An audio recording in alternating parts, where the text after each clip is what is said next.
Hello and welcome to another episode of the ADHD Goals podcast. I've got a fantastic guest for you today. His name is Pazbi Zavatzki, and he is a dynamic entrepreneur behind Kickass Online Limited, a company dedicated to helping SMEs grow their digital presence and achieve increased sales through cutting-edge website development, brand design, and AI-driven solutions, as well as traffic generation strategies. But more interestingly, I think, for the ADHD Goals podcast, Pazbi is also very heavily involved in neuro-inclusion for the workplace, and he is the creator of the Neuro-Inclusive Standards, which is transforming businesses through practical neuro-inclusive frameworks. And he's also the pioneer of the UK's first exclusively British Sign Language poetry event, the BSL Slam. So I think we've got plenty to talk about today. How are you doing, Pazbi? Well, good. Thank you for having me, Laurence. You're welcome. So I suppose we tend to start the show by trying to find out a little bit more about our guests. So I wonder if you could tell the listeners a little bit about yourself and your own ADHD journey. Yeah, sure. So I was actually born in Greece. I moved here when I was about 5. So hear me being the UK. And when I was about 11, I had stage 4 leukemia. I got diagnosed. I had about 3 years of chemotherapy. During that time, actually had a complication during my treatment. So it left me wheelchair bound. And the doctors were like, don't expect to walk again. Wow. And basically just through sheer determination, I would say, and not wanting to disappoint my parents, I had to learn how to walk again. And I mean, fast forward, go to university, start my own business, all of that stuff. And I get to my 30s and I was diagnosed with ADHD-C, so combined ADHD. Mm-hmm. And I think that gave me a lot of clarity because you always you're aware of the traits maybe, but you just don't have a name for it. And so my brother had been telling me for years, my younger brother had been telling me for years that I have ADHD, and I didn't really take it to heart. And then it started really, like, I was getting overwhelmed with work and stuff. Yeah. And so I looked into it and I got a diagnosis through a clinic. And then a lot of stuff just started making sense. So I started learning more about ADHD, about myself, about neurodiversity in general. Mm-hmm. And that's why in 2024, I spent like 2 years working on it, but I launched Neuro Inclusive Standards. And you mentioned BSL Slam. I did because I don't remember when exactly, maybe 2016, let's say, something like that. I was dating my ex who's deaf. Yeah. And so I learned BSL to communicate with her. And I really liked non-verbal communication. Right. I wonder why. And would go days without speaking and signing everything. But I really thought it was such an elegant way of communicating. And it was something that wasn't as productive as English. You can really express a concept very visually, and it's a whole body sort of experience. And so I really loved that way of communicating with people. And I thought, I wonder if there's poetry in this. And I learned about VV, which was visual vernacular, which is that type of poetry in sign language. And so we didn't have anything in the UK. Yeah. There was a big movement of ASL Slam, which is the American Sign Language Slam. Right. All over the US. And I thought, why not have one here? Why not? Yeah. Yeah. And so I did that. That was my hyper-focus obsession. Yeah. And so in a matter of a few months, we ended up creating it. I recruited a bunch of friends to create content. And yeah, we sold out. The BBC came to record it for us because they were wanting to cover it. We had a bunch of articles about it. So it was a really good event. And we raised quite a bit of money for the Royal Association of the Deaf and the Hearing Dogs, which is like guide dogs, but for deaf people. And if there's someone at the door or if there's a fire alarm or something like that. So really good initiatives, and we raised some money for them as well. So that's basically, I think that's it. But Yeah. Typical ADHD fashion. I've gone on a tangent. Well, I mean, just from what you've said there, I mean, starting with, your recovery as a child and learning how to walk again. And then, I mean, you talked about going to university and then just starting a business, but brushed over that slightly. And then obviously starting the BSL Slam. There seems to be a lot of determination involved there with having an idea or being determined to push through when all these things are really quite challenging things to pull off, and you seem to do them. How does your ADHD, do you think, interplay with some of those things? So, firstly, I think I got my diagnosis so late. I had I was dealing with leukemia at the age where usually you would get diagnosed with Right. these things. And so my parents' priority was not, is he okay academically? Because I wasn't going to school, I was Yeah. fighting cancer. So I think that had an aspect to it. But I don't know how much my upbringing and stuff like that affected it. But I do know that people with ADHD tend to have a lack of inhibition and like impulse control issues. Yeah. And so a lot of the people that I've met in the 12 years that I've been in business, neurodivergent people, they often we hear about successful entrepreneurs who have dyslexia and stuff like that, but people just weren't getting diagnosed in adulthood for ADHD 10, 20 Hmm. years. So Yeah. that doesn't really come into the media much. But I've met a lot of people who just are. They're very similar to the way I am, and they just maybe don't identify as such. And so I think that helped with the setting up all these things. Just Hmm. it was I had an idea, and then I just didn't have the mindset to be like, oh, but what if it goes wrong? It was like, Hmm. oh, let me follow this new idea. This will be great. And then I would just do it to the point where I couldn't not do it anymore. Yeah. Like I had already invested too much time into it. And I luckily I have a good support system in terms of like friends and family and people that I network with. So they were invested in my success as well. I couldn't have done the BSL Slam, for example, if I didn't have my friend Stephanie, who ran an events company at the time, and she volunteered her time to help this project. Right. And so I'm not an organized individual. I'm not gonna pretend that I was doing floor plans and vendor lists. I didn't do all of that, Yeah. but I had vision of how I wanted it to be. And then I had, I think, experience of delegating stuff to know that I can come up with the idea, but like the execution, that's not me. Like I Yeah. need help.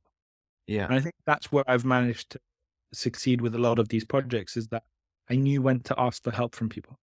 And I think that's a really important realization. I mean, you mentioned there that people quite often talk about whatever percentage of entrepreneurs are ADHD. And I think with those, I mean, this is a generalization, but I think those entrepreneurs that are successful tend to extract themselves out of the business enough to stop them being a roadblock for anything. There might be tons of other people with ADHD that are entrepreneurial, but are not able to ask for help at the right time to get that support, and through lack of organization, really struggle. I mean, I know I can be guilty of that sometimes, in as much as I'm interested in learning everything. So when it comes to starting businesses or projects, I tend to cover all the bases on learning how to do everything. But then once I've learned how to do it, I think I must do this. Otherwise it'll be a failure if I don't. When Mm. really I should be saying my time needs to be spent on something else more important, and I need to, ask for help.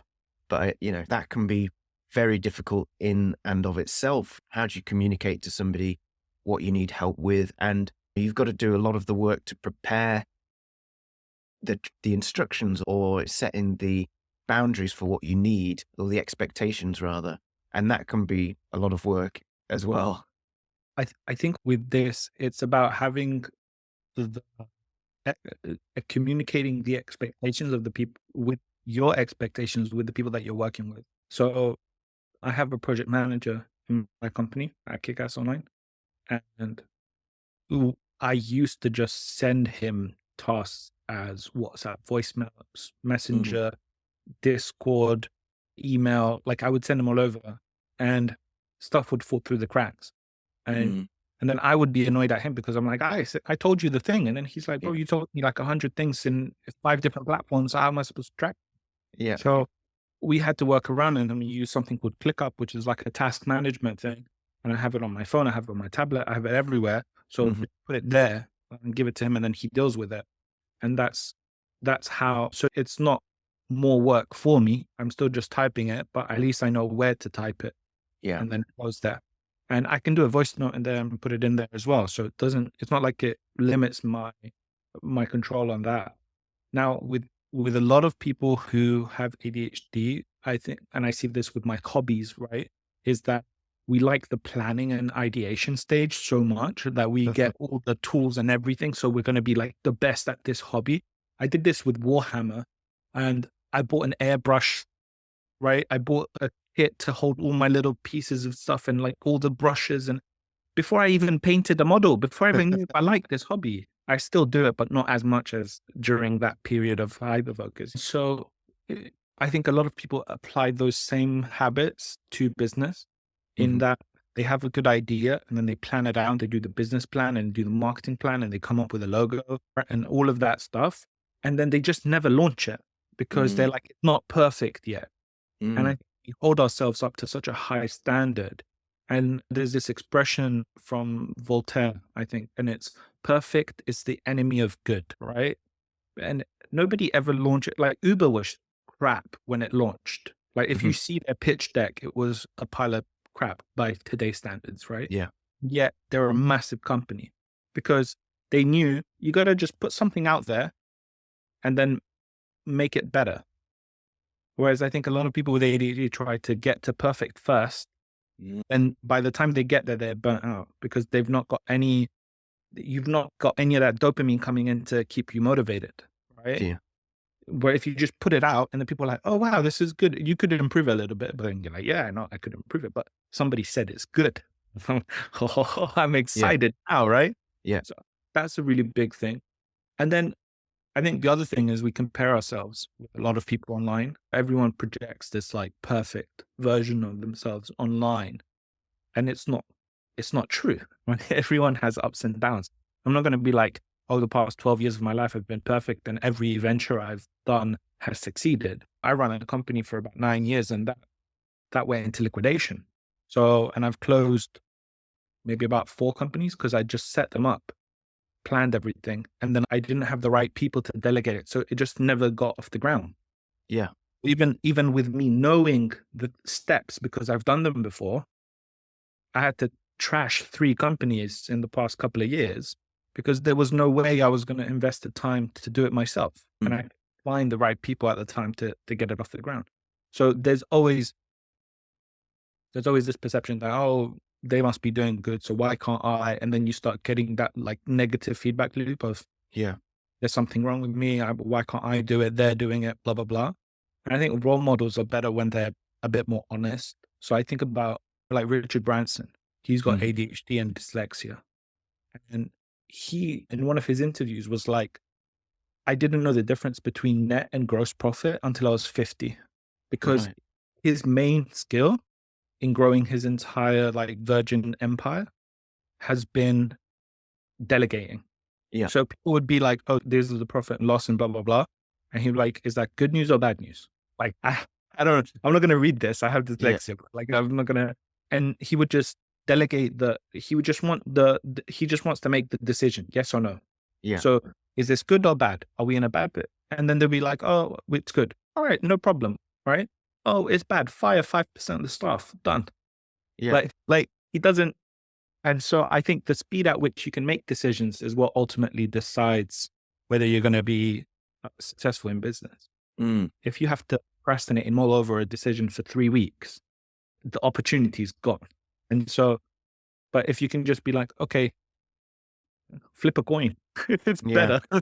I So mean, just, I think for me, certainly decision making when it involves communicating with other people or that decision is going to affect people, whether it's just planning events or whatever, it can be really challenging for me to communicate that. But yes, but certainly firing people, wow, that if we could delegate that so that you didn't do that would be That's fantastic. a necessity because I hate confrontation Yeah. massively. I avoid it. And so I've had to delegate things like credit control. Mm, Like if somebody owes me money, I'm I was like so avoiding having to talk to them about it mhm, because I would upset them or they would leave and then but then it's like, I'm not getting paid. I had to get somebody who didn't care, like who could just do that. That was his job and we could get paid on time.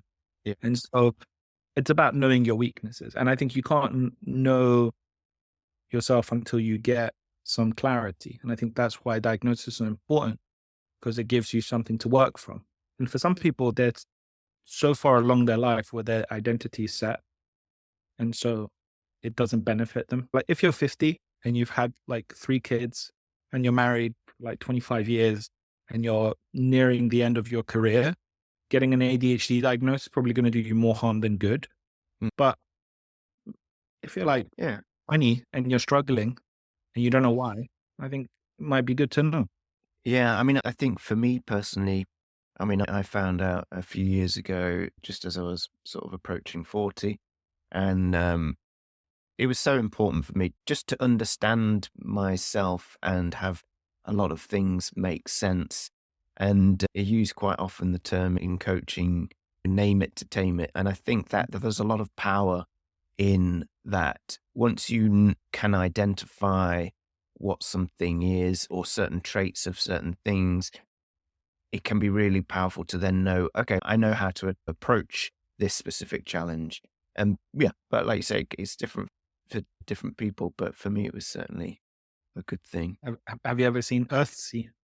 Earthsea, what's that? It's it's a fantasy. But there's been what's it called? There's been TV shows of it and like anime and different stuff. Yeah. But it's all about like knowing something to then be able to control it with magic and stuff, right? So there's this guy, his Nick. Everybody uses aliases Yeah. because you don't want them. You don't want other people to know your real name, so they Right. can't manipulate you or whatever.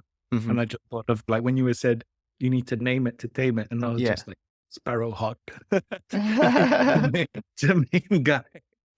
Well, I wonder if this is a tenuous link. I mean, you said you can use magic to tame or control things. I wonder if we might move on to talking about the magic of AI, because in your business, you help businesses with AI driven solutions. And I wonder, it reminded me when you were talking about the tools that you use with your colleagues. You said you'd leave voice notes. And I remember there was a tool that I added to WhatsApp briefly where you could use a voice note and then it would type it out.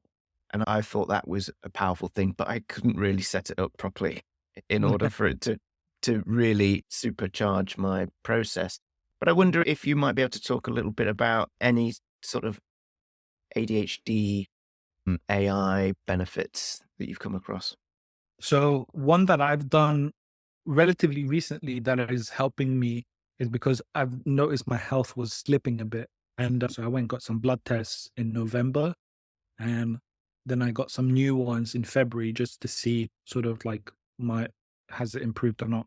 Hmm. And then what I did was feed that information into ChatGPT Right. and then ask it create me a plan to improve my health basically. So I wanted it to cover supplements that I need to take. I wanted it to cover the exercise when I need to do what to do, and then like a meal plan. And then I was like, okay, make it super simple. I have ADHD. I'm not going to remember everything. Hmm. I want you to make it super simple so I can copy paste everything into my calendar with the exact steps. And so that's what it did. And it came out with the exact dosages I need to take of different supplements, exact sort of meals and how much stuff I need to do, and everything's super simple to make. It's like for breakfast, 4 eggs and some Hmm. smoked salmon. And so obviously results will vary depending on what your goals are and stuff. But for me, that's really helped me. I've been doing it for about a week now. I've lost a little bit of weight. I've gained a little bit of muscle. I feel already about a lot better than I did 2 weeks ago. And so I asked it to give me a 6 month 6-month plan. Yeah. And then basically we'll see at the end of the 6 months, I'll do some more blood tests and then I'll find out if my attempt at biohacking with AI has worked. And then I'll write a big piece about it and put it in the BBC and like, man saved himself with AI. It'll be great. But until then, I'll just have to see if I can stick to it for the 6 months. That's the main challenge, right? And I wonder, I was reading recently, because obviously I assume a lot of the listeners have tried ChatGPT on some level. And what you were describing there, it made me think of some little experiments that I've done in using ChatGPT to create my own GPT, where you can actually sort of feed in specific, resources or documents. So the GPT actually reads that information and gives you information based on the prompts that you give it. And I found that to be really useful. But what I want to ask you about, if you're able to on this topic, is talking about AI agents that seem to be coming up. Are you familiar with AI agents and what the difference is between that and ChatGPT?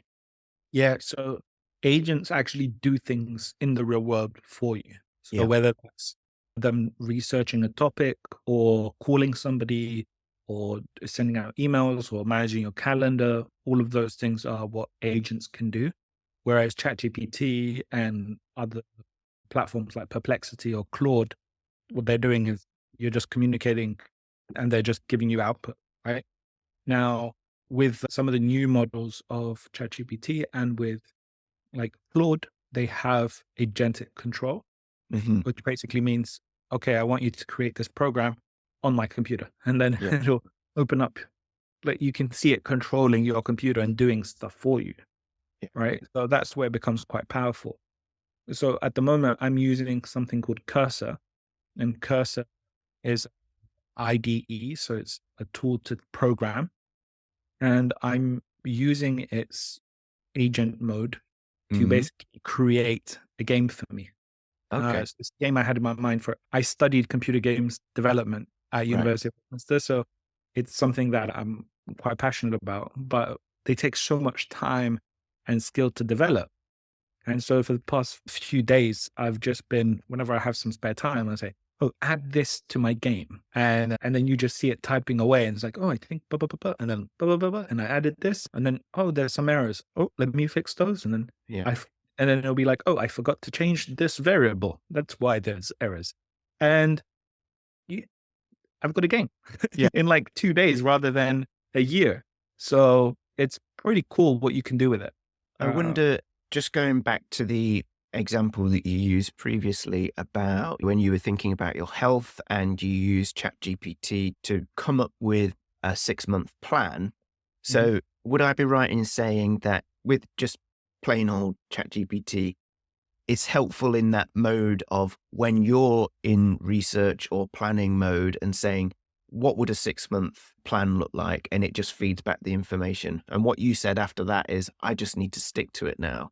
With an agent, am I right in saying that you could program, give it the same information, and then the agent would say, right, today you need to do this. And then the next day you need to do that. So it would be a bit more interactive and actually able to continue working with you throughout that 6 months. Was that right? For example, what you could do is with ChatGPT, you have something now called scheduled tasks.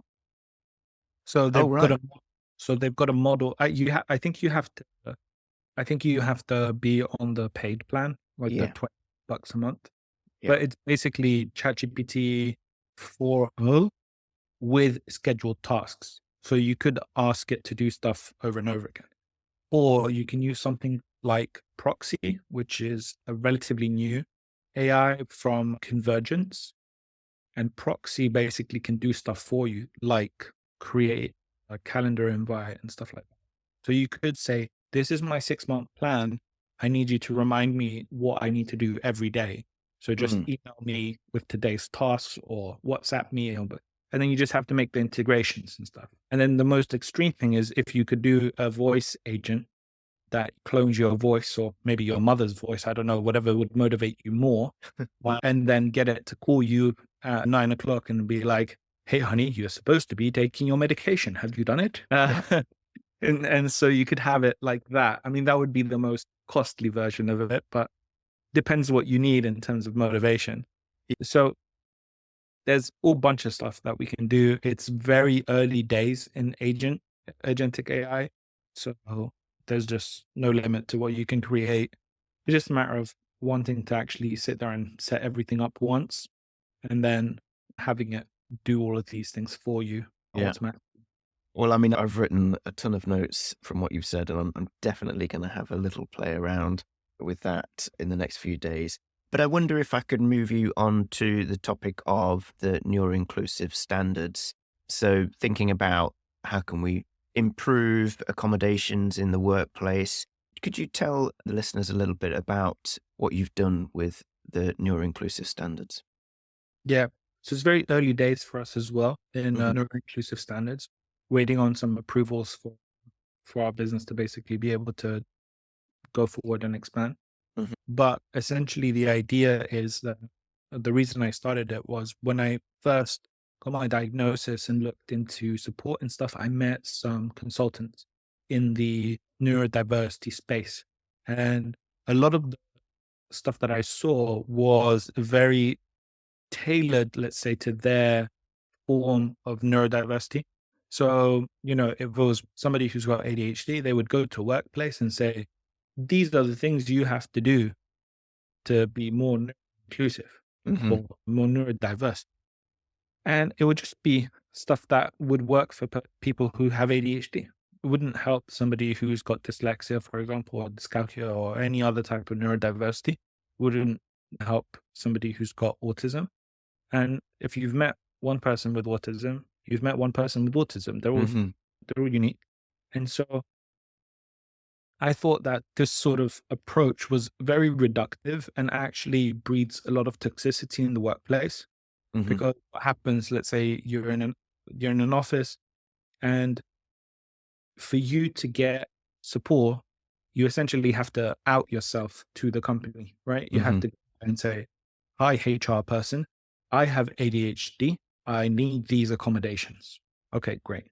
Now it's on your file that you have ADHD, and that comes with whatever preconceived notions about that trait to your management, right? Yeah.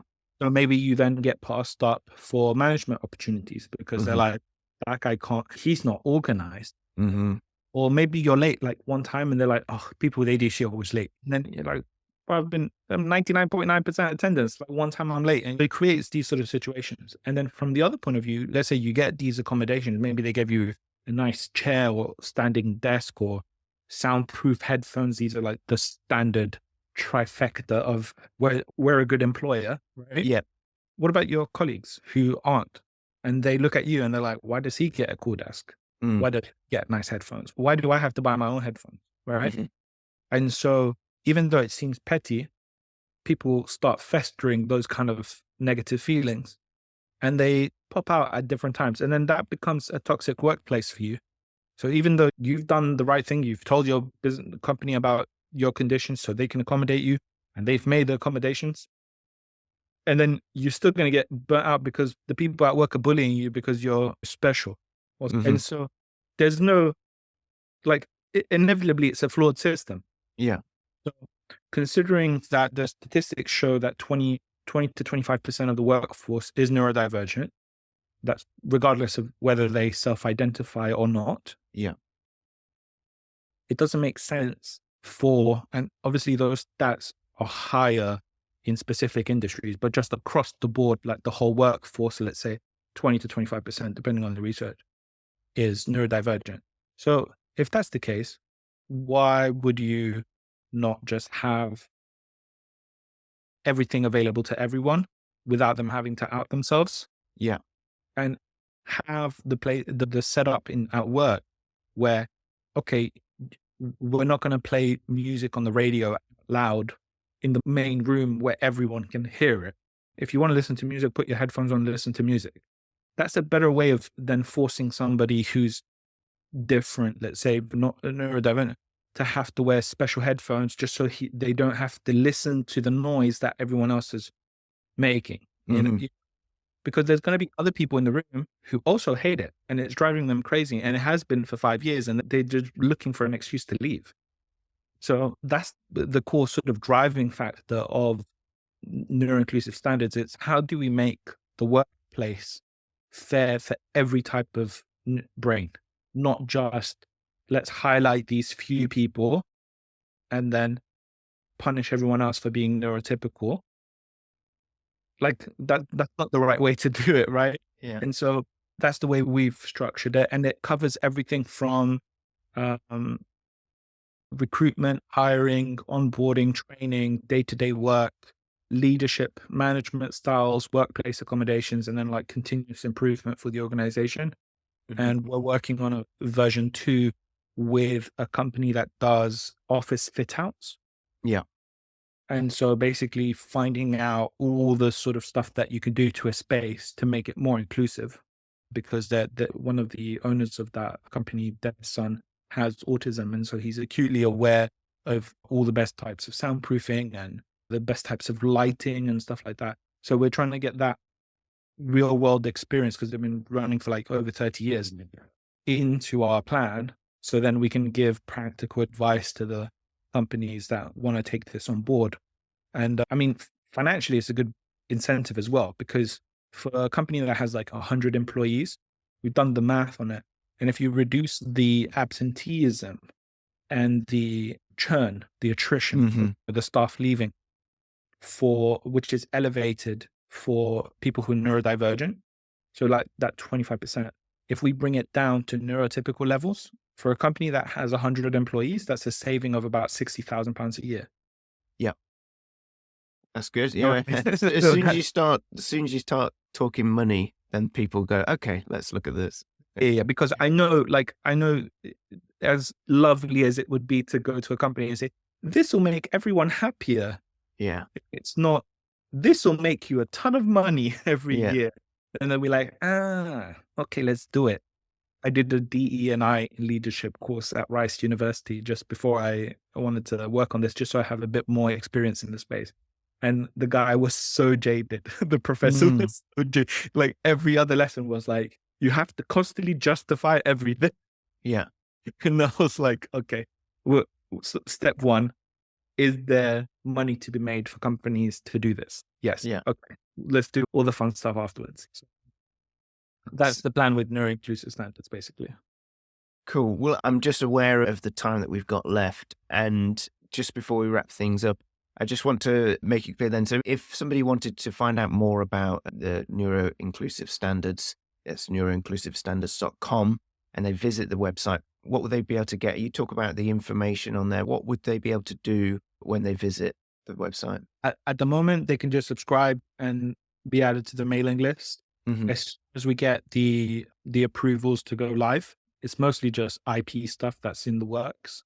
Then they'll be able to purchase the material. We'll start putting out content as well about stuff that they can do without having to buy the material. But it's basically a 45-page ISO style document that outlines everything in an organization. I've worked with one of the leading ISO specialists in the UK, based in Oxford, to create it in a way that companies would be more familiar with. So we structured it in a way that if somebody has done ISO 9001 or something like that, then they'll pick this book up and then they'll say, okay, I get the format, I get what I have to do. So that's why we structured it that way. And that's why it's unfortunately 45 pages long. So once all of that's ready, then basically you can get the PDF or you can buy a printed version and have it and run through it and implement it in your business. And then you can get a cool badge if you want as well. Put it on your website. Well, everybody wants a cool badge. So, and if anybody listening wants to know more about all the stuff that you've been talking about today, how might they be able to find you online? What would be the best thing to do? Super easy. You can Google Pazbi, Pazbi. Yeah. I'm on the first 5-10 pages of Google. It's just me. Yeah. Really connect with me on LinkedIn if you want to. Make sure you mention Laurence's podcast is the reason. And you can go to my blog, thepazbi.com. I had Pazbi.com, but my dad bought it like 15 years ago and then he let it expire. So now it's like $5,000. No. Just bought the Pazbi. Yeah. And that's it really. You can find me on those two platforms. LinkedIn and my blog are usually the places where I'm at. And if you want any web help or AI help, you can check out kickassonline.com as well. Fantastic. Well, I will put all those links in the show notes. And yeah, I'm definitely going to try out some of those AI things that you've mentioned. But thank you so much for coming on the show and chatting with us. It's been a really interesting conversation. And I think we probably could have talked for hours on some of this stuff. So yeah, thank you so much for coming on. Thank you, Laurence, for having me. Appreciate it. Well, there we have it. Thank you so much for listening this far. If you want to hear more episodes, then please subscribe on YouTube or whatever podcast platform you use. It really helps to spread the word. So if you know anyone this episode could help, then please share it with your friends. If you want to follow me on social media, I am on Instagram at ADHD_goals, and you can find me on Facebook too. If you want to get in touch with the show, then you can email me at hello@adhdgoals.co. And finally, if you're struggling to manage your ADHD and you would like me to be your coach, then please head over to my website and get in touch. Until next time, bye for now.